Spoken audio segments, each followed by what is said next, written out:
ان الحمد للہ نحمده ونستعینه ونستغفره ونعوذ باللہ من شرور انفسنا ومن سیئات اعمالنا من يهده اللہ فلا مضل له ومن يضلل فلا هادی له واشهد ان لا الہ الا اللہ وحدہ لا شریک له واشهد ان محمدا عبدہ ورسولہ اما بعد فإن خير الحديث كتاب الله وخير الهدي هدي محمد صلى الله عليه وآله وسلم وشر الأمور محدثاتها وكل محدثة بدعة وكل بدعة ضلالة وكل ضلالة في النار.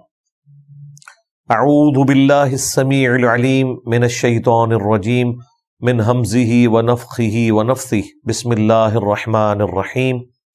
رب اشرح لي صدري ويسر لي امري واحلل عقدة من لساني يفقهوا قولي. بسم الله الرحمن الرحيم. ان الله وملائكته يصلون على النبي يا ايها الذين آمنوا صلوا عليه وسلموا تسليما. اللهم صل على محمد وعلى آل محمد كما صليت على إبراهيم وعلى آل إبراهيم إنك حميد مجيد. اللهم بارك على محمد وعلى آل محمد كما باركت على إبراهيم وعلى آل إبراهيم إنك حميد مجيد. اللهم ربنا آتنا في الدنيا حسنة وفي الآخرة حسنة وقنا عذاب النار. ربنا آتنا من لدنك رحمة وهيئ لنا من أمرنا رشدا. لا إله إلا أنت سبحانك إني كنت من الظالمين. حسبنا الله ونعم الوكيل. يا حي يا قيوم برحمتك أستغيث ولا حول ولا قوة إلا بالله العلي العظيم. آمین. الحمدللہ آج 14 جنوری 2024 کو سنڈے کے دن ہماری یہ قرآن کلاس نمبر 172 ہونے جا رہی ہے. آج انشاءاللہ تعالی ہم سورۃ الحجر سے سٹارٹ لیں گے. سورت نمبر 15 ہے اور یہ بھی مکی سورت ہے. سورۃ الحجر پارہ نمبر 13 کے اینڈ سے سٹارٹ ہو کر پارہ نمبر 14 میں مکمل ہوتی ہے.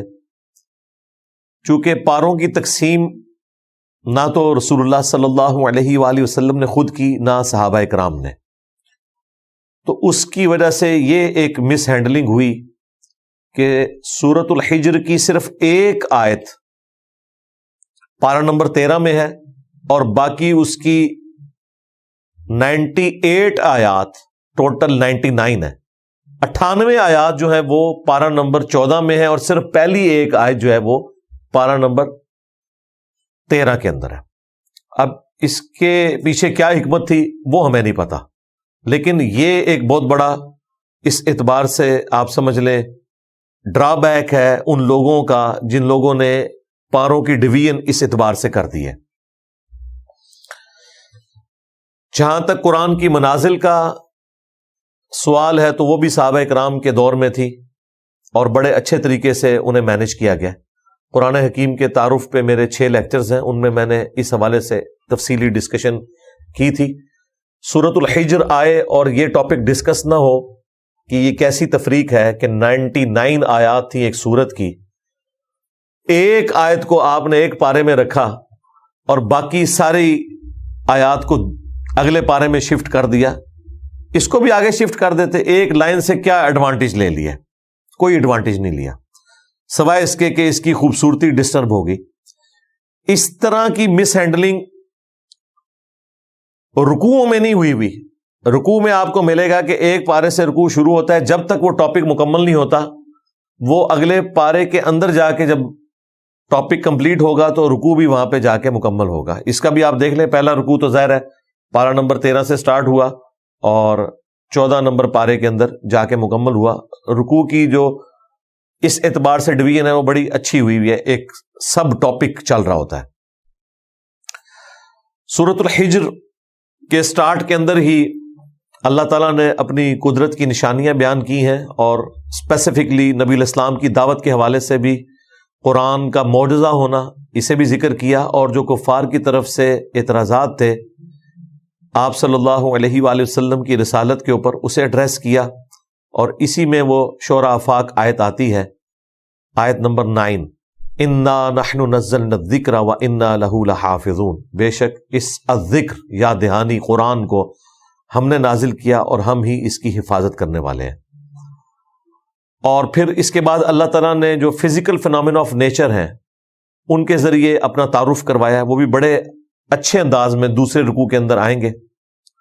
اور پھر تیسرا جو رکوع ہے اس کے اندر قصہ آدم اور ابلیس بیان ہوا ہے تفصیل کے ساتھ۔ قرآن حکیم میں 7 مقامات پہ قصہ آدم اور ابلیس آیا ہے، ان میں جو ٹاپ آف لسٹ سمجھ لیں 4 مقامات ہیں تفصیلی، ان میں سے ایک سورۃ الحجر بھی ہے۔ اس کے بعد سورۃ البقرہ،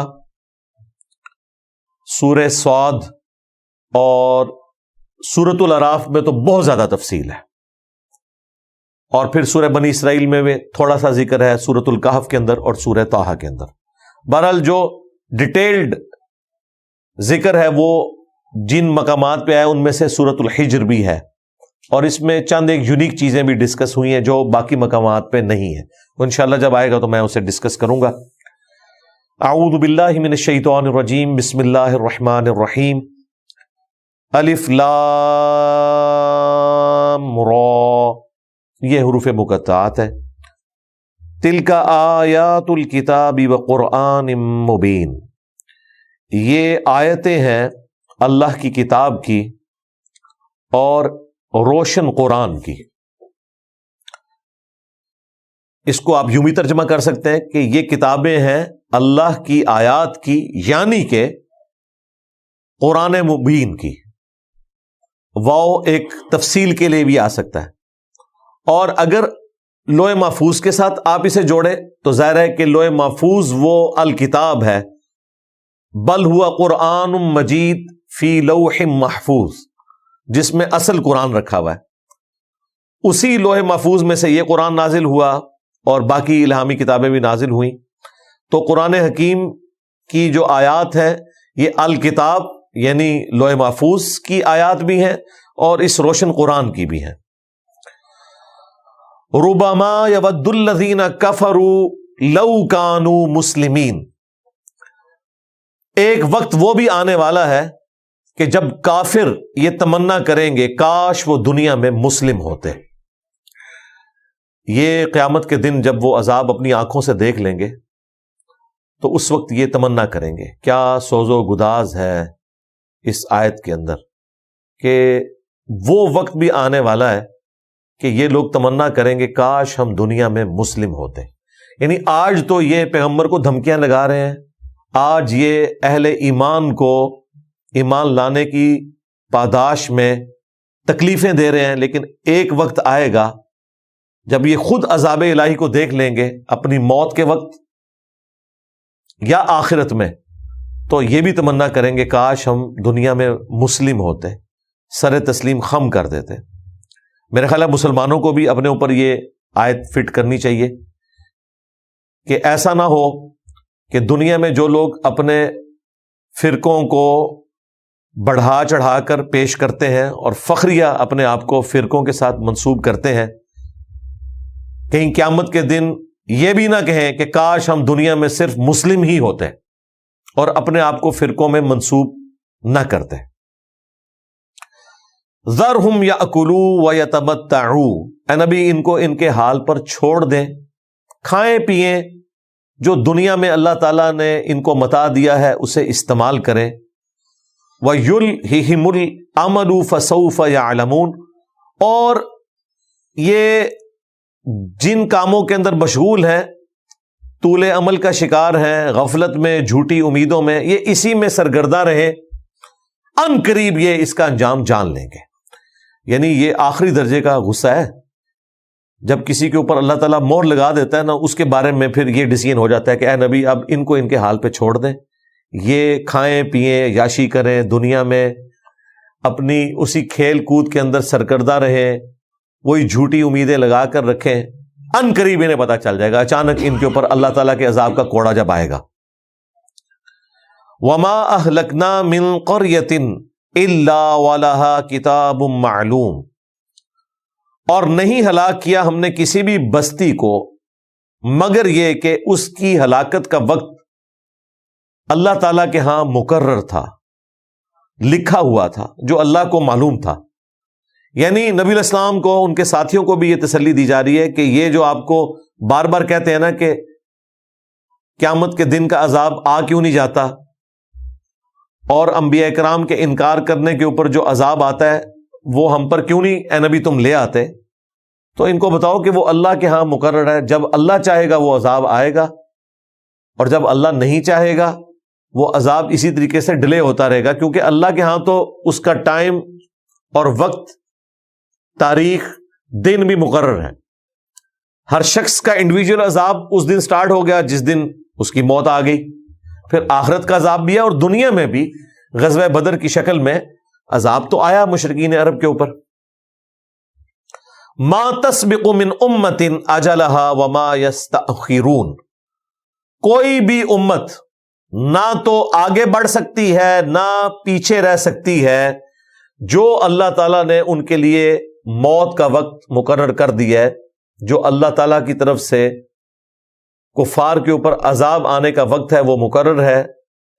اگلی بستیاں بھی جب ہلاک کی گئیں تو وہ ایک سیکنڈ کے لیے بھی نہ ڈیلے ہوتا ہے اور نہ جلدی عذاب آتا ہے، وہ اپنے وقت کے اوپر آئے گا۔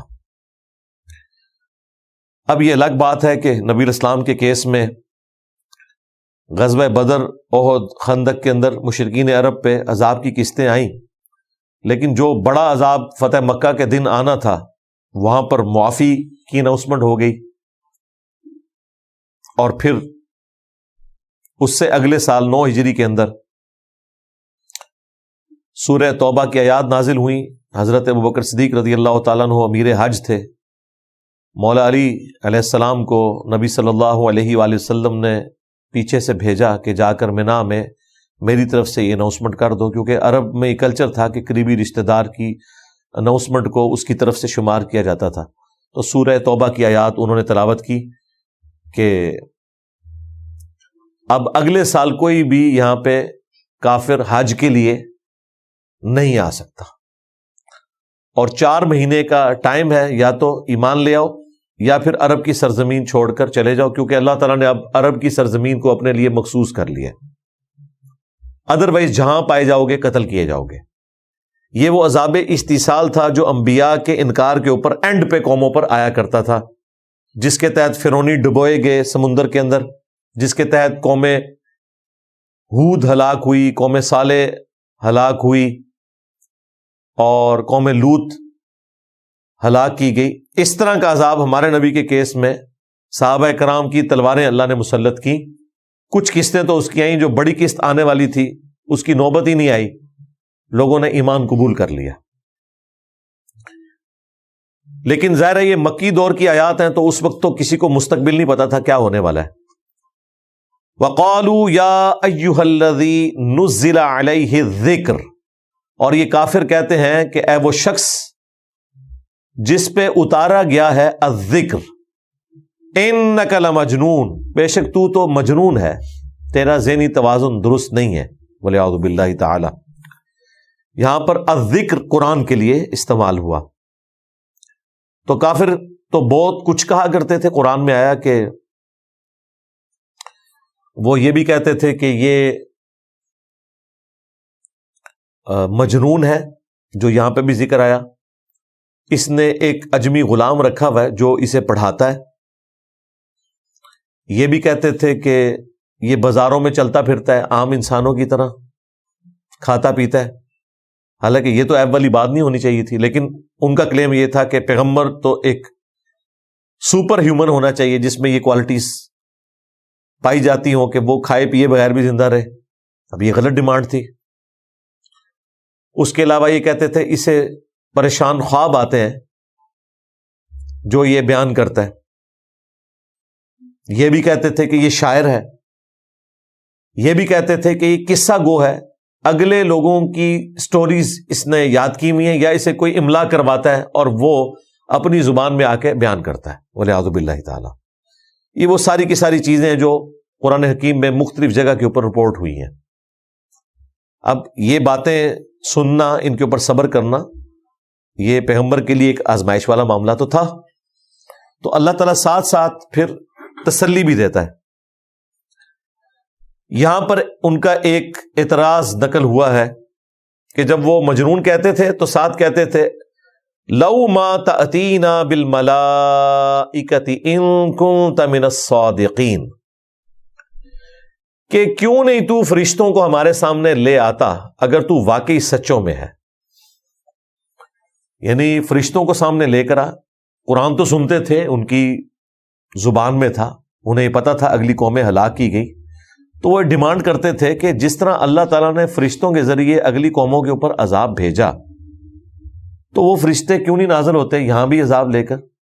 یا تمہارے پاس اگر فرشتے آتے ہیں وہی لے کر تو ہمارے سامنے نظر آئے، ہم خود دیکھیں، ہماری آنکھوں کے سامنے ان کو لے کر آؤ۔ اب اللہ تعالیٰ نے اس کے جواب میں کیا ارشاد فرمایا؟ یہ اعتراض مختلف جگہوں پہ ہے، سورۃ الانعام میں بھی گزرا، وہاں پہ کچھ اور جواب تھا، وہ سارے جواب آپ ایک جگہ جمع بھی کر سکتے ہیں، باقی مین جواب یہی ہے جو یہاں پر آ رہا ہے۔ ما ننزل الملائکۃ الا بالحق، اللہ تعالیٰ جواب دے رہا ہے نبی علیہ السلام کی طرف سے کہ ہم فرشتوں کو نہیں بھیجتے مگر حق کے ساتھ، با مقصد، وما کانوا اذا منظرین، اور جب وہ فرشتے نازل ہوتے ہیں نا پھر مہلت نہیں دی جاتی کافروں کو۔ یعنی یہاں پہ یہ پیش گوئی تھی کہ یہ جو فرشتے ڈیمانڈ کر رہے ہو نا، پھر فرشتے تو عذاب ہی لے کے آئیں گے۔ یہ جو کہہ رہے ہو نا فرشتے کیوں نہیں نازل ہوتے، فرشتے آ گئے تو پھر تسی گئے، تو یہ فرشتے ڈیمانڈ کرنا بند کرو، اللہ تعالیٰ کی طرف سے جو ڈھیل ہے اسے غنیمت سمجھو۔ اچھا، بعض جگہ پہ یہ جواب بھی آیا جب انہوں نے اعتراض کیا کہ نبی علیہ السلام کے بارے میں کہ یہ عام انسانوں کی طرح ایک انسان ہے، کوئی فرشتہ کیوں نہیں پیغمبر بنا کے آیا سورہ بنی اسرائیل میں؟ تو اللہ تعالیٰ فرماتا ہے کہ اگر زمین پر فرشتے آباد ہوتے تو ہم فرشتوں میں پیغمبر بھیجتے، چونکہ اب انسان آباد ہے تو پیغمبر انسانوں میں سے آئے گا۔ اچھا، اگر فرشتہ کوئی آ جاتا نا پھر انہوں نے یہ کہنا تھا کہ یہ تو فرشتہ ہے، اسے کیا پتا کہ بھوک لگے تو کس تکلیف سے گزرنا پڑتا ہے، اس کے ساتھ تو پیٹ نہیں لگا ہوا، یہ ہمارے لیے کون سا آئیڈیل بنا دیا۔ تو اللہ تعالیٰ کے پاس دو ہی چوائسز تھیں اس حوالے سے، یا تو انسان پیغمبر ہوتا یا انسان کے علاوہ کوئی اور مخلوق ہوتی، تو انسان ہی پیغمبر ہو یہی بیسٹ پاسبلٹی ہے، کیونکہ انسان ہی انسان کے لیے آئیڈیل ہو سکتا ہے۔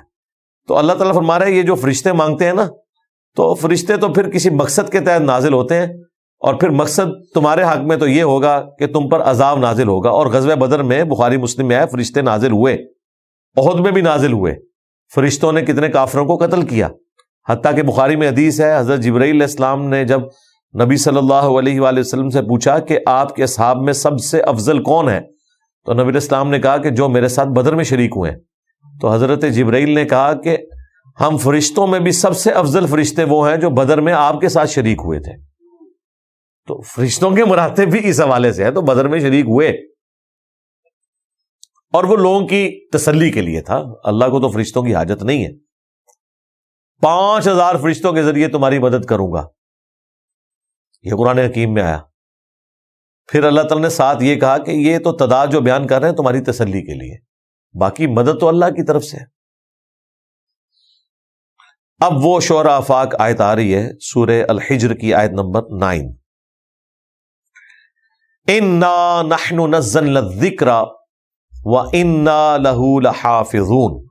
دیکھیں اس میں تاکید کیا ہے، اِنَّا، بے شک ہم نے، نحنو، ہم نے، نزلنا، ہم ہی نے نازل کیا، الذکر، اس یاد دہانی کو، وَإِنَّا، اور بے شک ہم ہی، لَهُ لَحَافِظُونَ، ضرور بالضرور، لحافظون، ضرور، پھر ضرور آ گیا، اس کی حفاظت کرنے والے ہیں. ہم پر بھی زور ہے. ہم کا سیگا آپ دیکھ لیں 1 2 3 دفعہ آیا, پھر چوتھی دفعہ بھی آیا حفاظت کے پوائنٹ آف ویو سے. تاکید آئی 3 دفعہ کہ ہم اس کی حفاظت کرنے والے ہیں, اور تاکید آئی 3 دفعہ کہ بے شک ہم ہی نے اسے نازل کیا.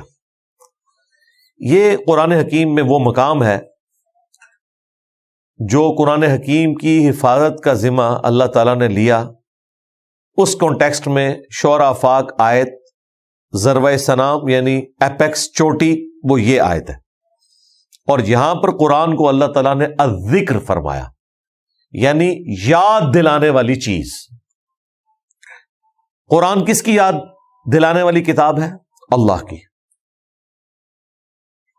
الذکر, دی ریممبرنس, یعنی یہ وہ کتاب ہے جو یاد دلاتی. اچھا, آپ کو اگر کسی کی یاد دلائی جائے تو اس شخصیت کی, اس ہستی کی یاد دلائی جاتی ہے جس کا تعارف آپ کو آلریڈی معلوم ہو, لیکن کسی وجہ سے آپ بھلا چکے ہوئے ہو. دنیا میں بھی اگر آپ کو کسی نے کوئی چیز گفٹ دی ہے نا, اور کبھی اپنے کمرے کی سیٹنگ کے دوران اس کا وہ گفٹ سامنے آ جائے نا, تو فوراً آپ کو یاد آتا ہے یہ فلاں نے دیا تھا. یعنی اس کا تعارف پہلے آپ کے پاس ہوتا ہے, وہ گفٹ آپ کو یاد دلاتا ہے کہ یہ مجھے کسی نے دیا تھا. قرآن وہ گفٹ ہے, وہ یاد دہانی ہے جو ہماری انسٹنکٹ میں اللہ تعالیٰ نے توحید ڈال دی تھی, جو اللہ تعالیٰ نے ہماری روحوں سے عہد لیا تھا. الست بربکم قالوا بلا, سورۃ الاعراف میں آیا. سب نے کہا تھا کہ اے ہمارے رب, بے شک تو ہی ہمارا پروردگار ہے. تو ہماری یادوں میں کہیں دفن ہے یہ چیز توحید, اسے دوبارہ سے یاد دلانے والی چیز جو ہے وہ قرآن ہے. قرآن اللہ تعالیٰ کا بہترین ذکر ہے. ظاہر ہے اللہ تعالیٰ کا تعارف اس کے اندر موجود ہے, اللہ تعالیٰ کی تعریف اس کے اندر موجود ہے. اب وہ آیات جن میں اللہ تعالیٰ نے یہ ذکر کیا کہ اللہ تعالیٰ کو کثرت سے یاد کرو, وَاذْكُرُوا اللَّهَ كَثِيرًا, اللہ تعالیٰ کو کثرت سے یاد کرو تاکہ تم کامیاب ہو جاؤ.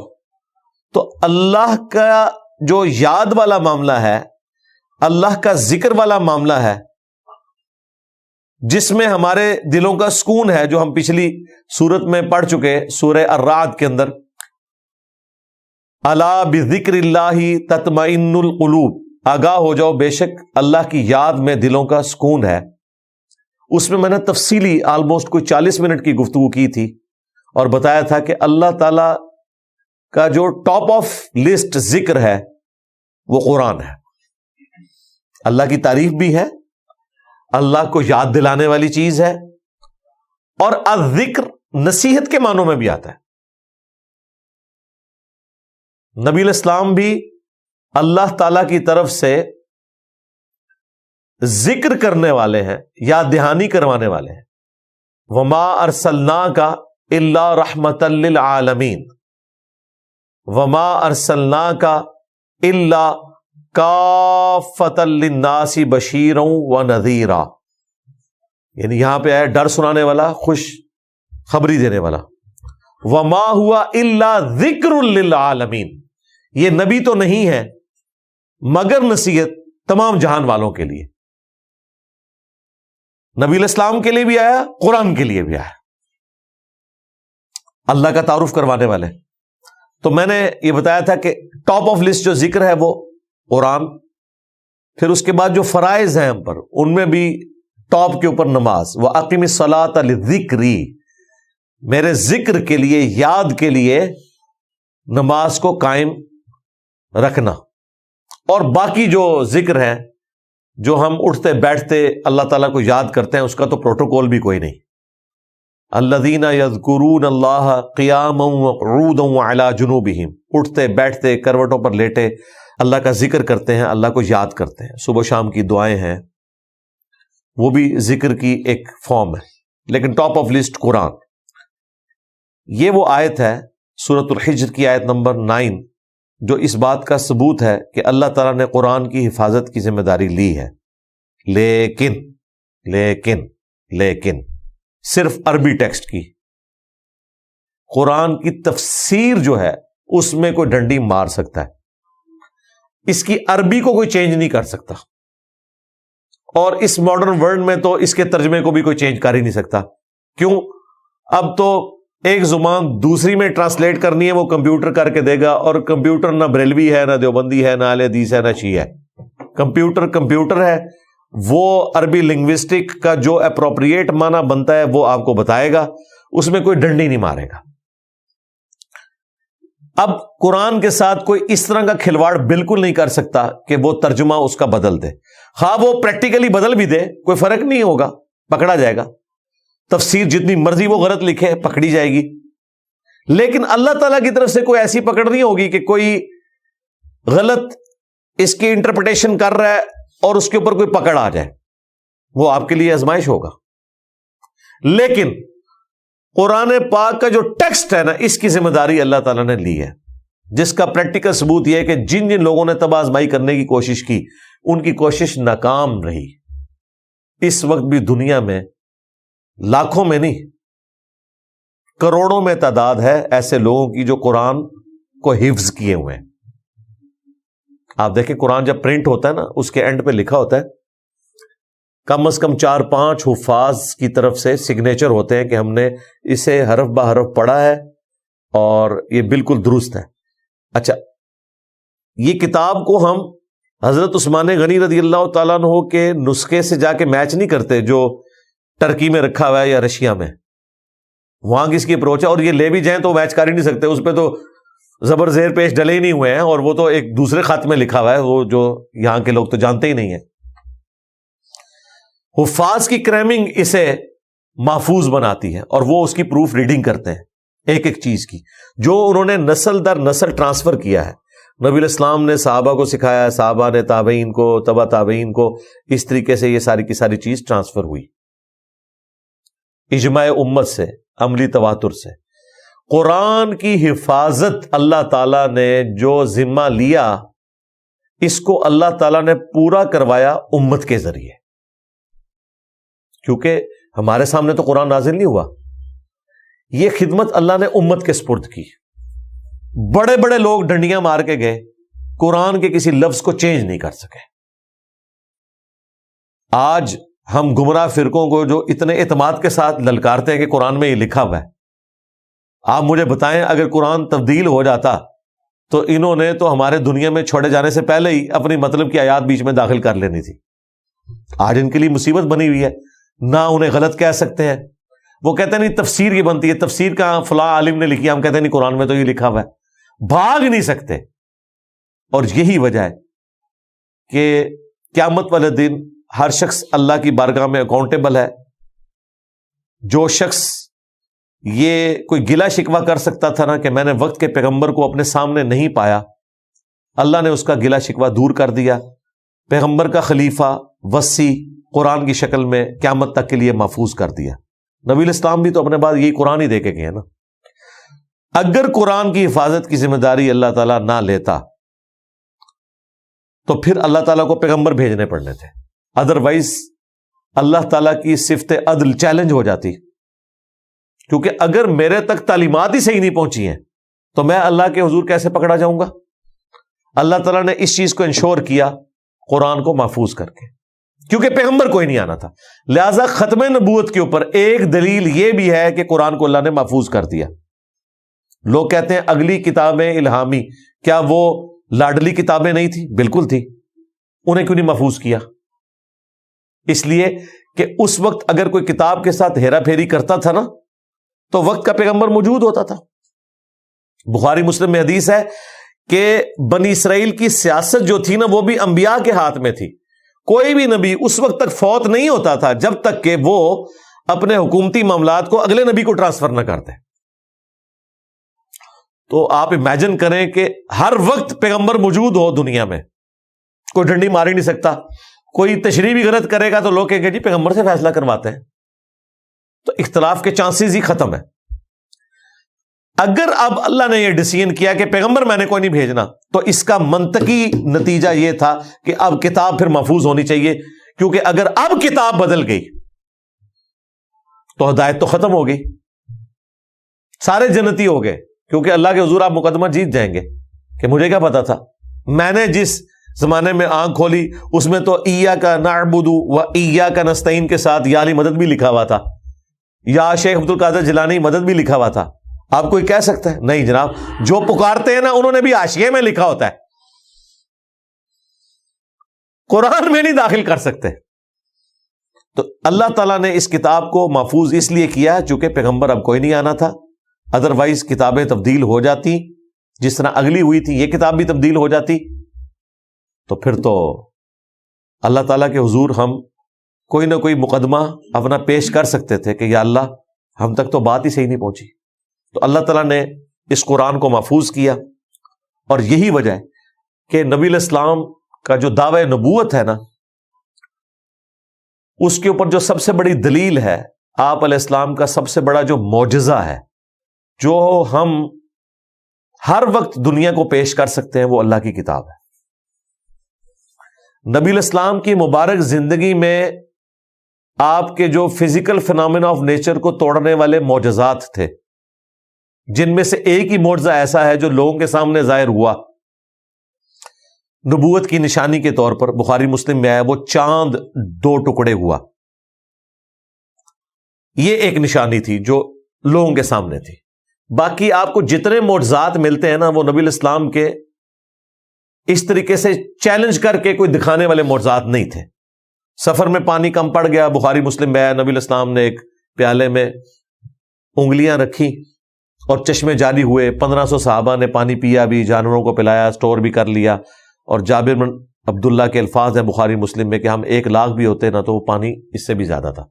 لیکن اس کی بنیاد پہ نبی علیہ السلام نے کسی کو بلایا نہیں کہ دیکھو میں ایک پیالے میں سے 1 لاکھ بندے کا پانی نکالنے لگا ہوں، مجھ پہ ایمان لے آؤ۔ ویسے آپ دیکھیں تو یہ ایک بہت بڑی چیز تھی جو پیش کی جا سکتی تھی، لیکن نہیں۔ یہ کیوں نہیں تھا؟ اس لیے کہ اللہ تعالیٰ نے یہ طے کر لیا کہ میں نے اپنے نبی کا جو معجزہ پیش کرنا ہے نا، وہ ایسا معجزہ دعوی نبوت والا پیش کرنا ہے جو نبی کے پورے زمانے کے لیے ویریفائیبل ہو، اور وہ قرآن ہی ہے۔ نبی علیہ السلام کے اپنے زمانے میں بھی یہی قرآن تھا، آج بھی ہے۔ آپ پرانے معجزے آج کے لوگوں کو کیسے دکھا سکتے ہیں؟ یعنی میں دکھا سکتا ہوں کسی کو انگلیوں سے پانی کے چشمے نکلتے ہوئے؟ نہیں دکھا سکتا، کوئی ویڈیو موجود نہیں ہے۔ جو ریکارڈ ہے وہ تو ہمارا کلیم ہے نا حدیث کا، وہ تو نہیں وہ مانتے، لیکن ہم قرآن پیش کر سکتے ہیں۔ اب آپ سوچیں گے قرآن کیسے پیش کر سکتے ہیں؟ پہلی دلیل تو ہم یہ دیں گے کہ قرآن اللہ تعالیٰ نے محفوظ کیا، دیکھ لو اس میں کوئی فرق نہیں ہے۔ کلمی نسخے موجود ہیں قرآن کے مختلف میوزیمز کے اندر، جن میں کافروں کے میوزیم بھی ہیں۔ کاربن ڈیٹنگ ہو جاتی ہے، آپ کو پتا ہے چند سال پہلے انگلینڈ کے میوزیم کے اندر بھی ایک ایسا نسخہ نکلا جو حضرت عثمان غنی رضی اللہ تعالیٰ عنہ کے دور کا تھا۔ سورہ طٰہٰ کی آیات تھی اور باقی صورتیں تھی چند ایک، اور کوئی فرق نہیں ہے اس میں۔ ایون کافر بھی یہ مانتے ہیں کہ جو مصحف عثمانی ہے، جس کے اوپر اتفاق ہے پوری امت کا، سنی ہو شیعہ ہو، وہ پوری دنیا میں ایک ہی ہے، اور ایسی حفاظت ہے کہ آپ انڈونیشیا کا مسلمان اٹھائیں، اسے کہیں کہ سورہ فاتحہ پڑھنی شروع کرے الحمدللہ رب العالمین، اور افریقہ کے مسلمان کو کہیں کہ اگلی آیت پڑھ، وہ پڑھے گا الرحمن الرحیم۔ پھر رشیا کے مسلمان کو کہیں اس سے اگلی والی پڑھ، وہ کہے گا مالک یوم الدین۔ اور کوئی 2 مسلمان کسی بھی اعتبار سے اختلاف نہیں کریں گے۔ یہ بہت بڑا معجزہ ہے۔ تو اللہ تعالیٰ نے قیامت تک کے لیے معجزہ رکھا قرآن، تاکہ نبی علیہ السلام کی نبوت قیامت تک کے لیے جسٹیفائی ہو کہ قرآن حکیم کو آپ کسی بھی دور کے ٹیسٹ کے اوپر پیش کر سکتے ہیں۔ اس زمانے میں عرب کے لوگوں کو اپنی زبان پر بڑا ناز تھا۔ قرآن وہ کلام ہے جس کو سن کر شعراء نے اپنے کلام پھاڑ دیے کہ اس طرح کا کلام ہم نہیں لکھ سکتے۔ اور یہ ٹیکنیکل چیزیں وہ ہیں جو صرف عربی لنگوسٹک جاننے والے ہی، اور اس میں بھی جو لوگ ادب سے واقف ہیں وہ عام عربی جاننے والے نہیں، یہ وہ اسپیکٹ ہے جو ہماری آنکھوں سے اوجھل ہے، ہم اجرمی نہیں سمجھ سکتے. ایون عربیوں میں بھی وہ لوگ سمجھیں گے جن کا شغف ہے اس کے ساتھ.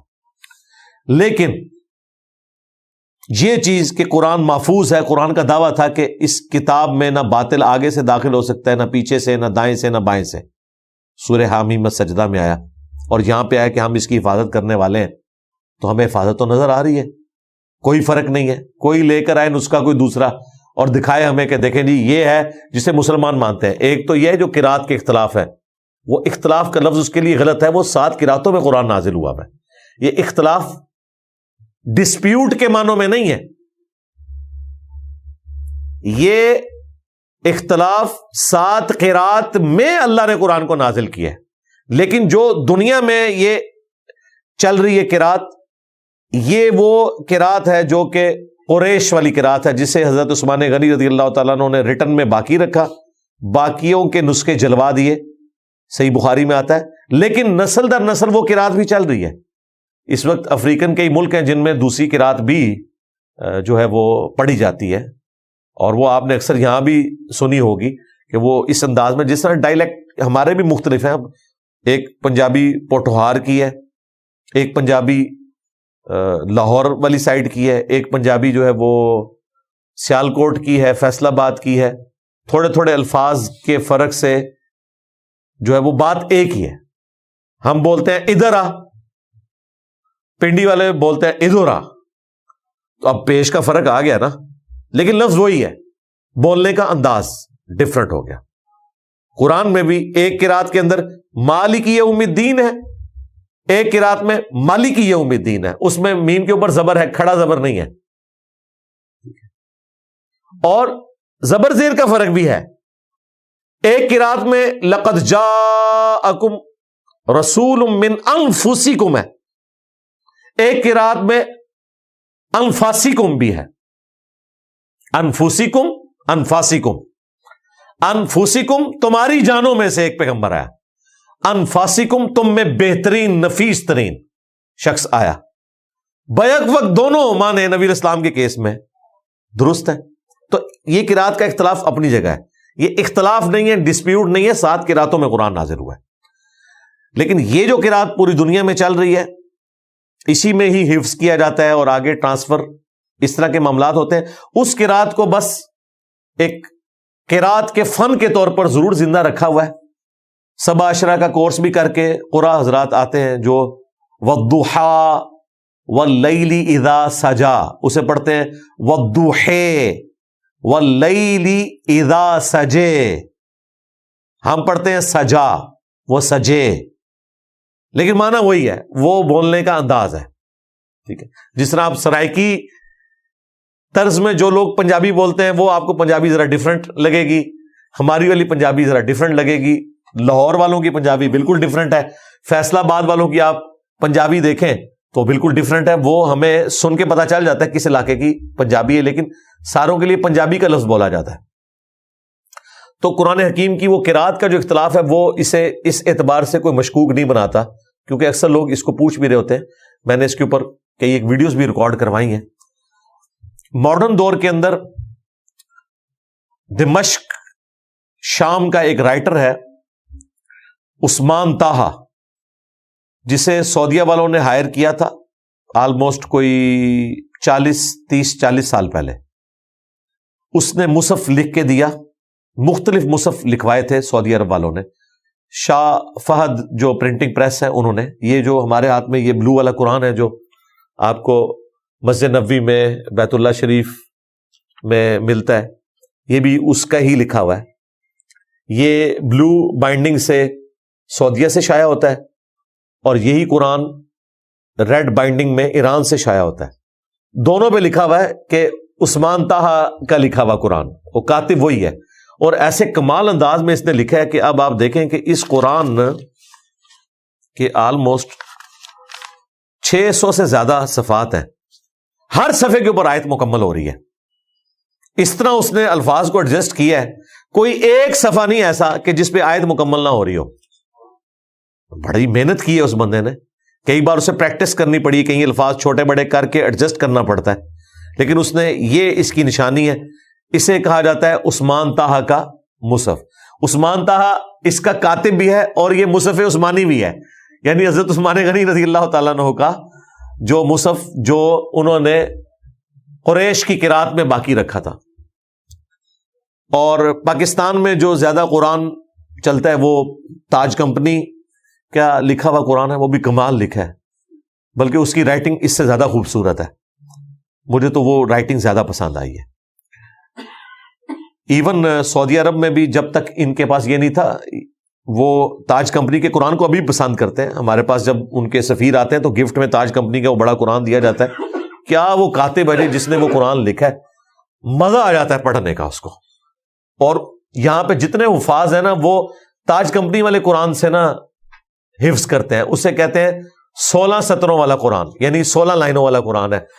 اس قرآن میں 16 لائنیں ہوتی ہیں ہر صفحے کے اوپر، ہر صفحے پہ آیت تو نہیں مکمل ہوتی لیکن وہ 16 لائنوں والا قرآن ہے، اور بڑے زبردست انداز میں جو ہمارے جتنے بھی یہاں حافظ ہیں انہیں ان کے دماغ میں بھی چل رہا ہوتا ہے کہ یہ اس صفحے پہ اس جگہ کر کے آیت آتی ہے، ظاہر ہے وہ پڑھ پڑھ کے نا وہ دماغ میں خود بخود بیٹھ جاتی ہے چیز۔ جو بھی آپ قرآن پڑھتے ہیں، میں بھی جو قرآن بار بار پڑھتا ہوں مجھے اندازہ ہو جاتا ہے کہ اس صفحے پہ جا کے اس پورشن پہ وہ آیت آتی ہے، صفحہ نمبر نہ یاد ہو لیکن آئیڈیا ہوتا ہے کہ میں نے جو پڑھی تھی وہ ادھر آتی ہے جا کے۔ تو اس طریقے سے وہ لائنوں والا جو 16 لائنوں والا قرآن ہے۔ سعودی عرب کا جو قرآن ہے وہ 15 لائنوں والا ہے لکھا ہوا، یہ والا بلو قرآن۔ مختلف یعنی دنیا میں چیزیں چل رہی ہیں لیکن قرآن وہی ہے۔ یہ انہوں نے خط نسخ میں لکھا ہے جو ہم گول گول الفاظ لکھتے ہیں، لیکن آپ سعودی عرب میں جائیں تو انہوں نے جو اپنا قرآن ہے وہ گرین بائنڈنگ میں ہے، وہ چپٹے الفاظ ہوتے ہیں، اسے کیا کہتے ہیں جی، خط ریحان کہتے ہیں، ہاں چپٹے جو الفاظ لکھے جاتے ہیں، ہمیں تو وہ پڑھتے ہوئے بھی نا ذرا دقت ہوتی ہے، ظاہر ہے وہ ہمارا پڑھے جانے والا خط نہیں ہے، لیکن عربی اس خط کو پڑھتے ہیں۔ اچھا لیکن اس میں پھر آپ دیکھیں اس میں جو کھڑا زبر، کھڑی زیر اور الٹا پیش یہ نہیں ہوتے، یہ ہماری ضرورت ہے، عربیوں کی ضرورت نہیں ہے۔ ہم جب تک میم کے اوپر کھڑا زبر نہیں ہوگا نا ہم مالکی لفظ نہیں پڑھیں گے۔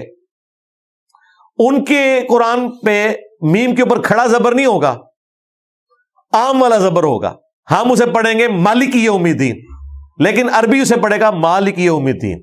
اسے پتا ہے کہ اس وقت یہاں پہ یہ پڑھنا ہے، کھڑی زیر نہیں ہوگی وہ لمبا کرے گا، الٹا پیش نہیں ہوگا، وہاں سیدھے والا پیش ڈلے گا، لیکن اسے پتا ہے کہ لاہو لکھا ہے نا تو میں نے اسے لاہو پڑھنا ہے، کیونکہ لینتھ ڈبل ہو جاتی، الٹا پیش عام پیش سے ڈبل لینتھ کا ہوتا ہے پڑھنے میں، کھڑا زبر عام زبر سے ڈبل لینتھ کا ہوتا ہے، کھڑا زیر عام زیر سے ڈبل لینتھ کا ہوتا ہے، تو انہیں پتا ہے وہ پڑھ لیتے ہیں۔ وہاں پہ اللہ بھی جو لکھا ہوگا نا اس پہ کھڑا زبر نہیں ہوتا، یہ والا زبر ہوتا ہے، لیکن پڑھیں گے وہ اللہ، اللہ نہیں پڑھیں گے، زبر کو چھوٹا نہیں پڑھیں گے، لیکن ہم لوگوں کے لیے تو پرابلم ہوتی ہے، اس لیے یہ زبر زیر اور یہ پیش۔ ویسے تو عربیوں کو وہ والے زبر زیر پیش کی بھی ضرورت نہیں ہے، ہمیں اردو میں کیا زبر زیر پیش کی ضرورت پڑتی ہے جن لوگوں کو اردو آتی ہے؟ ہمارا بچہ بھی دال نون لکھا ہونا تو دن پڑھے گا، بچہ بھی اسے دون یا دن نہیں پڑھے گا، کیونکہ اسے پتا ہے نہ دن کوئی لفظ ہے نہ دون کوئی لفظ ہے، اور اگر کوئی الفاظ ہوں بھی تو وہ جملے سے پتہ لگا لیتا ہے کہ یہ لفظ میں ہے یا میں ہے۔ اب مجھے بتائیں میں اور میں ایک جیسے لکھے جاتے ہیں، کیا اور کیا ایک جیسے لکھے جاتے ہیں، ہم جملے سے اندازہ لگا لیتے ہیں کہ میں نے اس کو کیا پڑھنا ہے یا کیا پڑھنا ہے، ہاں، لیکن جن لوگوں کو اردو نہیں آتی انہیں تو سکھانا پڑے گا کہ بھائی یہ یہاں پہ کیا ہے یہ کیا ہے۔ اسی طریقے سے عربیوں کو کوئی مسئلہ نہیں ہے، وہ مصحف کو بغیر زبر زیر پیش کے پڑھ سکتے ہیں، کوئی ان کے لیے پرابلم نہیں ہے۔ اور اسی طریقے سے جن لوگوں نے زبانی قرآن یاد کیا ہوا ہے انہیں چاہے عربی لنگوسٹک نہ بھی آتی ہو، ہمارے حفاظ کو عربی کدھر آتی ہے، عربی پروناؤنس کرتے ہیں، عربی لینگویج ان کو نہیں آتی ہے، اس کی اٹھان کیا ہے، عربی کی ڈکشنری کیا ہے، اس کے باوجود آپ دیکھیں وہ بالکل ٹھیک پڑھتے ہیں۔ علماء غلط پڑھ دیتے ہیں، جنہیں عربی کا ترجمہ بھی آتا ہے، جنہیں عربی لنگوسٹک بھی آتی ہے، وہ غلط پڑھ دیتے ہیں. قاری حضرات جو حفاظ ہیں، جنہیں صحیح قرآن آتا ہے، وہ لفظ کو غلط نہیں پڑھتے.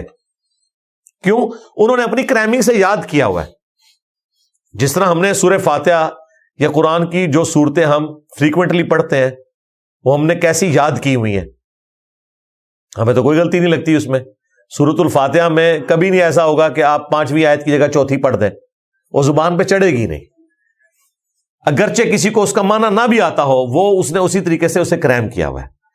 اور یہ قرآن میں جو اللہ تعالیٰ نے ایک ڈیوائن میوزک، ملکوتی غنا جو رکھا، جو اس میں ایک وزن ہے جس کی وجہ سے قرآن کو آپ طرز لگا کے پڑھ بھی سکتے ہیں، یہ اسی وجہ سے تھا تاکہ عرب کے لوگ اسے زبانی یاد کریں. اگر یہ نثر میں ہوتا نا تو اس طریقے سے چیزیں یاد نہ ہوتی.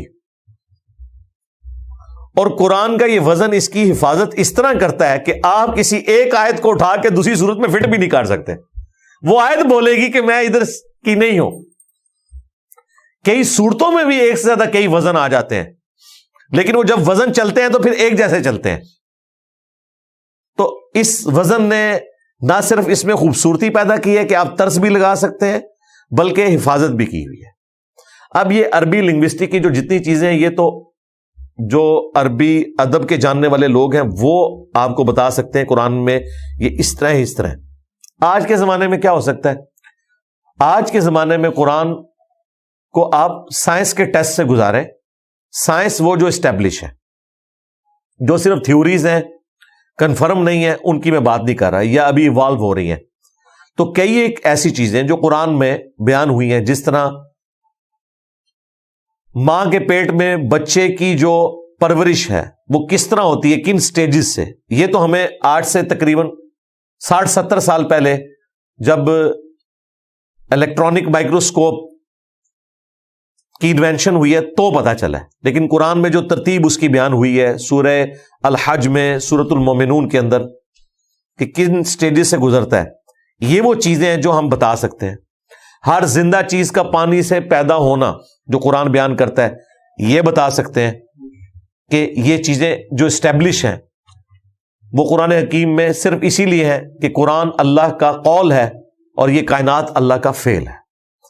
قرآن اور ماڈرن سائنس، اس کے اوپر میری تفصیلی ویڈیو ہے ہدایہ وکٹری چینل کے اوپر، تو کئی ایک میری ویڈیوز ہیں جو آپ دیکھ سکتے ہیں. اس حوالے سے میں نے ڈسکشن کی ہوئی ہے. اور اب جو میتھمیٹکس کے شوقین لوگ ہیں، انہوں نے قرآن کے اندر سے بہت کچھ نکالا ہے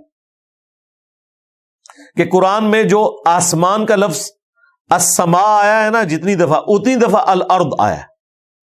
یہ کتنا بڑا اس نے اتفاق ہے. اس کا مطلب ہے کہ اگر کہیں پہ کوئی ہیرا پھیری ہو تو پکڑی جائے گی. اسی طریقے سے پانی اور خشکی کا جو ذکر آیا ہے وہ اسی ریشو پروپورشن سے آیا ہے جتنا اس پلانٹ ارتھ کے اوپر پانی اور خشکی کا ریشو پروپورشن ہے. 67% آلموسٹ پانی ہے اور 33% خشکی ہے. اس طرح کی کئی ایک میتھمیٹیکل چیزیں ہیں. اس کے لیے آپ ہارون یحییٰ، تو ان کا کلمی نام ہے، عدنان اختر نام ہے، ٹرکی کے ایک اسکالر ہیں، انہوں نے کئی ایک ویڈیوز بنائی ہیں. ویسے وہ اور بےہودہ کام بھی کرتا ہے، لیکن یہ کام اس نے بڑا اچھا کیا ہے. کتابیں بھی لکھی ہیں اور کئی ایک ویڈیوز ہیں. قرآن کے جو آپ سمجھ لیں 20ویں 21ویں صدی میں جو چیزیں ہمارے سامنے آئی ہیں معجزات کی شکل میں، وہ اس نے بتائی ہیں کہ دیکھو یہ چیز قرآن حکیم میں پہلے کی لکھی ہوئی تھی اور یہ اب آگے پتہ چلی ہے. یہ اس بات کا ثبوت ہے کہ قرآن کا سورس ڈیوائن ہے. اور پھر قرآن کی وہ چیز تو سارے ہی ٹیسٹ فیل کر سکتے ہیں جو قرآن کی گفتگو کا سٹائل ہے، جو اس کے اندر کانفیڈنس ہے، جس اعتماد سے قرآن میں گفتگو ہوئی ہے، یہ کوئی انسان کر ہی نہیں سکتا. انسان کی لکھی ہوئی کتاب اس طرح نہیں ہوتی ہے. اس میں باقاعدہ چیپٹرز اس انداز میں ہوتے ہیں کہ وہ ان چیزوں کا خیال رکھتا ہے کہ میں نے پہلے یہ چیپٹر ڈالنا ہے، پھر یہ ڈالنا ہے، پھر یہ ڈالنا ہے، اور پھر ونس اپون ٹائم سے لے کے ایک پوری ایک سٹوری کے طور پہ بیان کرتا ہے. قرآن اس طرح کی کتاب نہیں ہے. یہی وجہ ہے کہ قرآن کو آپ کہیں سے بھی کھولیں آپ کی ہدایت کے لیے کافی ہے. قرآن کو آپ کہیں سے بھی کھول لیں، آگے پیچھے سے اس کا جو ذکر دوسری جگہ پہ ہے وہ نہ بھی آپ کو معلوم ہو، تب بھی آپ کی ہدایت کے لیے اچھا خاصا حصہ میسر ہوتا ہے، آپ کو ایک دفعہ ہلا کے رکھ دیتی ہے وہ بات۔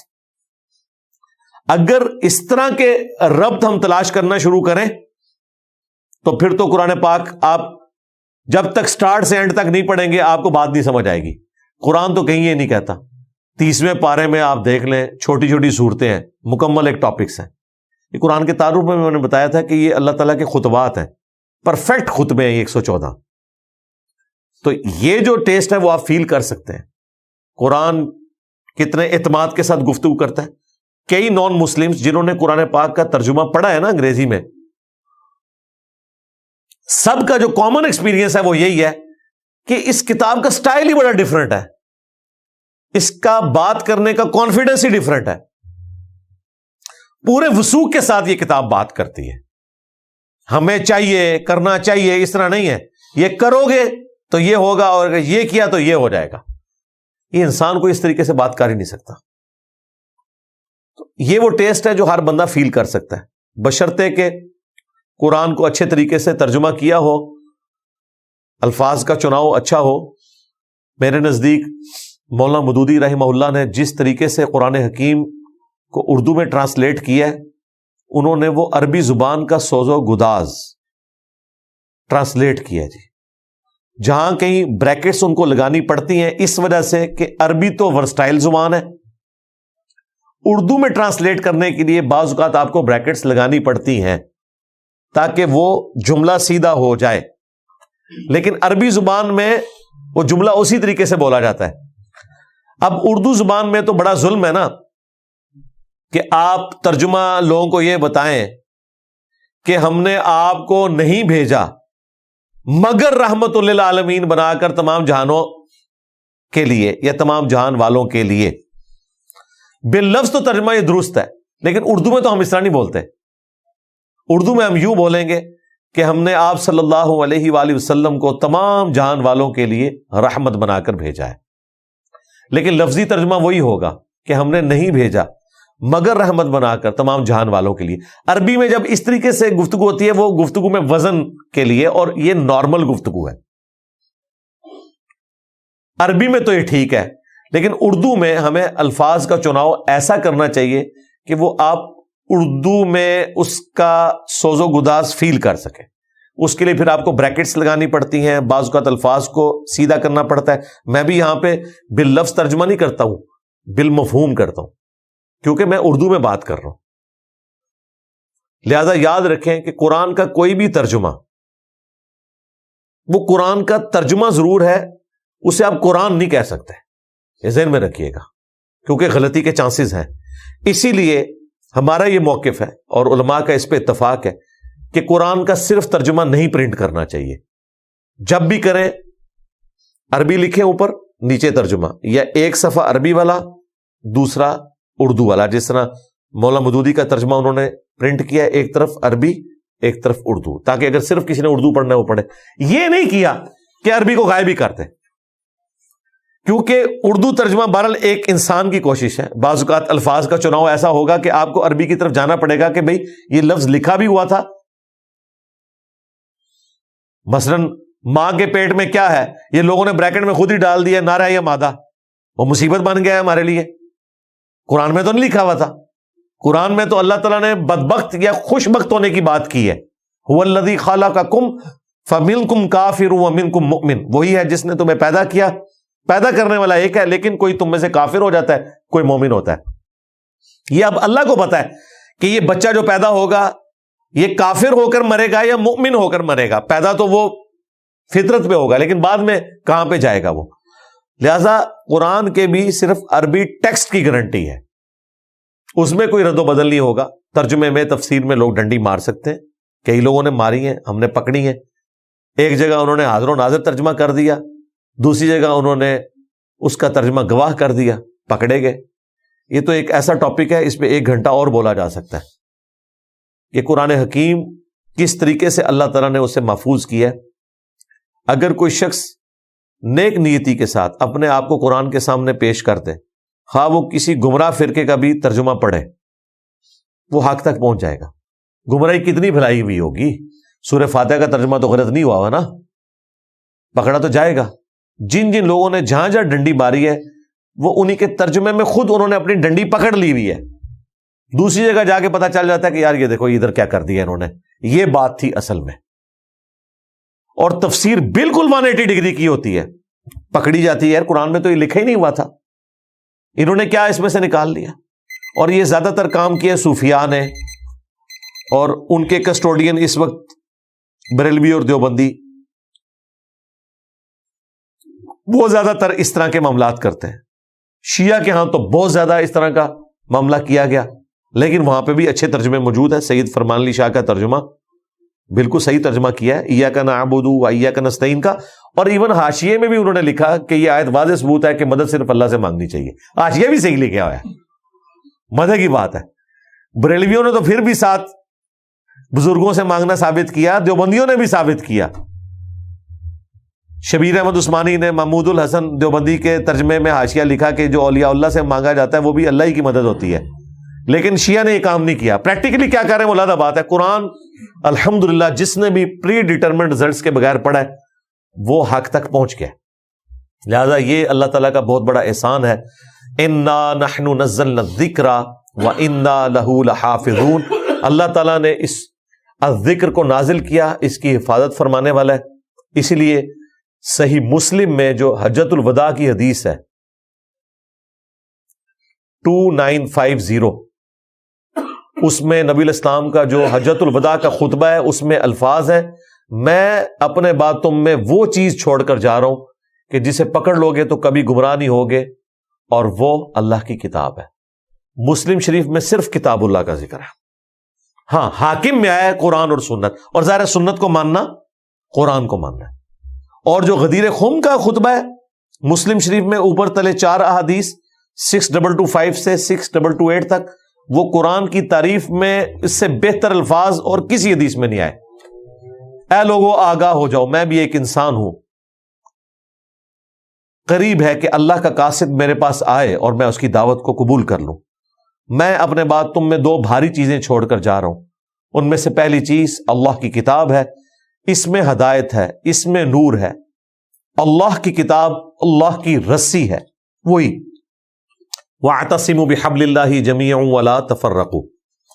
جو اسے پکڑے گا ہدایت پر ہوگا, جو چھوڑ دے گا وہ گمراہ ہو جائے گا. اور دوسری بھاری چیز میرے اہل البیت ہیں, میں اپنے اہل البیت کے معاملے میں تمہیں اللہ کا خوف دلاتا ہوں. یہ جملہ آپ نے 3 دفعہ ریپیٹ کیا. پھر بخاری مسلم میں حدیث ہے, عبداللہ ابن ابی اوفا سے پوچھا گیا کہ کیا نبی الاسلام نے اپنا وصی کسی کو بنایا تھا؟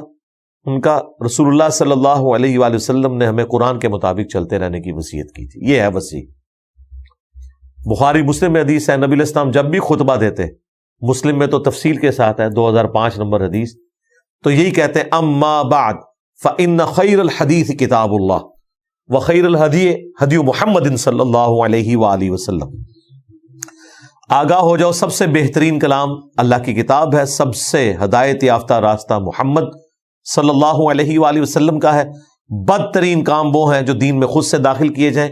یہ کام بدعتیں ہیں, تمام بدعتیں گمراہیاں ہیں, اور تمام گمراہیاں جہنم میں لے جانے والی ہیں.